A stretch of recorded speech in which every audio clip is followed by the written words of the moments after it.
Hello, great മീഡിയാസിലേക്ക് സ്വാഗതം. അടൂർ ഗോപാലകൃഷ്ണനും മമ്മൂട്ടിയും ഒരുമിക്കുന്നു.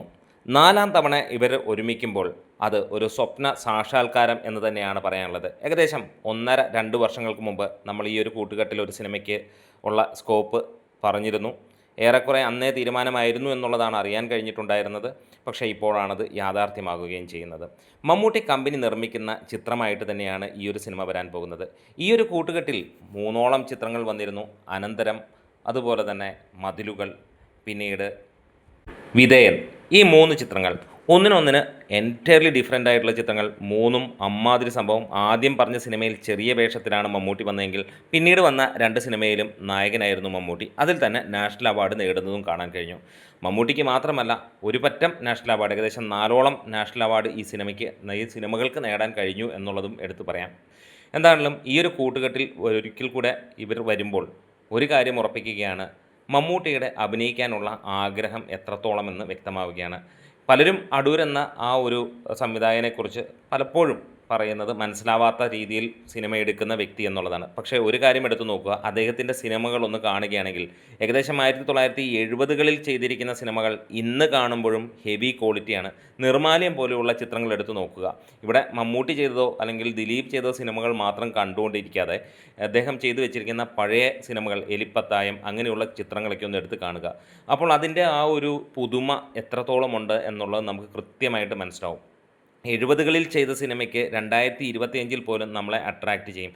പിന്നെ മറിഞ്ഞിരുന്ന് കൊഞ്ഞാനം കുത്താൻ ആർക്കും പറ്റും. കാരണം ഈ സിനിമയൊന്നും കാണാത്തവരാണ് കൂടുതലും ഇദ്ദേഹത്തെക്കുറിച്ച് കുറ്റം പറയാറുള്ളത്. ഒരു കാര്യം ഓർക്കുക, ദാദാസാഹേബ് ഫാൽക്കെ അവാർഡ് ആദ്യം ലഭിച്ച മലയാളി സിനിമ പ്രവർത്തകൻ ഇദ്ദേഹം തന്നെയായിരുന്നു.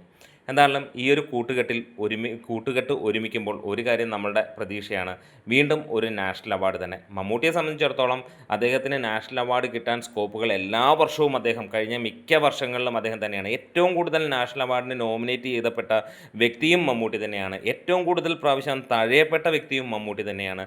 ഏകദേശം ഈ കഴിഞ്ഞ 2-3 വർഷങ്ങൾ അല്ലെങ്കിൽ 4 വർഷം എടുത്തു നോക്കിയാൽ അതിൽ തന്നെ 3 വട്ടം അദ്ദേഹം നാഷണൽ അവാർഡിന് യോഗ്യനായിരുന്നു. ഈ വർഷവും അദ്ദേഹം യോഗ്യനാണ്, അടുത്ത വർഷവും അദ്ദേഹം യോഗ്യനാണ്, ഇനിയും അതിനടുത്ത വർഷവും അദ്ദേഹം യോഗ്യനാകാൻ പോകുന്നു എന്ന് തന്നെ പറയാം. വേറെ ഒന്നുമല്ല, അടൂർ ചിത്രത്തിലൂടെ തന്നെ ഗ്യാരണ്ടിയാണ്. കാരണം ഈ ഒരു കൂട്ടുകെട്ടിലേക്ക് വരുമ്പോൾ മമ്മൂട്ടിയുടെ ചാറൂറ്റി പിഴിഞ്ഞെടുക്കുന്ന ഒരു സംവിധായകനാണ്. സാധാരണ മമ്മൂട്ടിയുടെ പൊട്ടൻഷ്യൽ യൂസ് ചെയ്യാൻ ഒരുപാട് സംവിധായകർക്ക് കഴിയാറില്ല. പലപ്പോഴായി ഇപ്പോൾ മമ്മൂട്ടി എന്ന നടനിലെ 5-10% യൂട്ടിലൈസ് ചെയ്യുമ്പോൾ ഇതിന് വർഷങ്ങൾക്ക് മുമ്പ് തന്നെ അദ്ദേഹത്തെ ശരിക്കും ഒന്ന് യൂട്ടിലൈസ് ചെയ്തിട്ടുള്ള സംവിധായകനാണ് അടൂർ. വീണ്ടും ഈ ഒരു കൂട്ടുകെട്ടിൽ വരുമ്പോൾ ഗംഭീര സിനിമയാകുമെന്നുള്ളത് ഉറപ്പാണ്. എന്തായാലും മമ്മൂട്ടി കമ്പനിയാണ് സിനിമ നിർമ്മിക്കുന്നത്. പാട്രിയോട്ട് എന്ന ചിത്രത്തിന് ശേഷം ഉടൻ തന്നെ ഈ സിനിമ ആരംഭിക്കുന്നു എന്നുള്ളതാണ് അറിയാൻ കഴിയുന്നത്. ഏകദേശം 24-25 ദിവസത്തെ ഡേറ്റാണ് സിനിമയ്ക്കുള്ളത്. അപ്പോൾ നമ്മുടെ വീഡിയോസ് ഇഷ്ടമെങ്കിൽ ഒന്ന് സപ്പോർട്ട് ചെയ്ത് തരിക. അപ്പം ലൈക്കും ഷെയറും സബ്സ്ക്രിപ്ഷനും ഒക്കെ പ്രതീക്ഷിക്കുന്നു. അപ്പോൾ തീർച്ചയായും നിങ്ങൾ അഭിനയത്തിനെ പ്രൊമോട്ട് ചെയ്യുന്നു, അഭിനയം കാണാൻ കൊതിക്കുന്ന ഒരു വ്യക്തിയാണെങ്കിൽ ഈ ഒരു സിനിമ നിങ്ങളുടെയും സ്വപ്നമായിരിക്കും. മറ്റൊരു സ്വപ്നം, ടി ഹരിഹരൻ മമ്മൂട്ടി കൂട്ടുകെട്ടിലുള്ള സിനിമയാണ്. അത് വരും.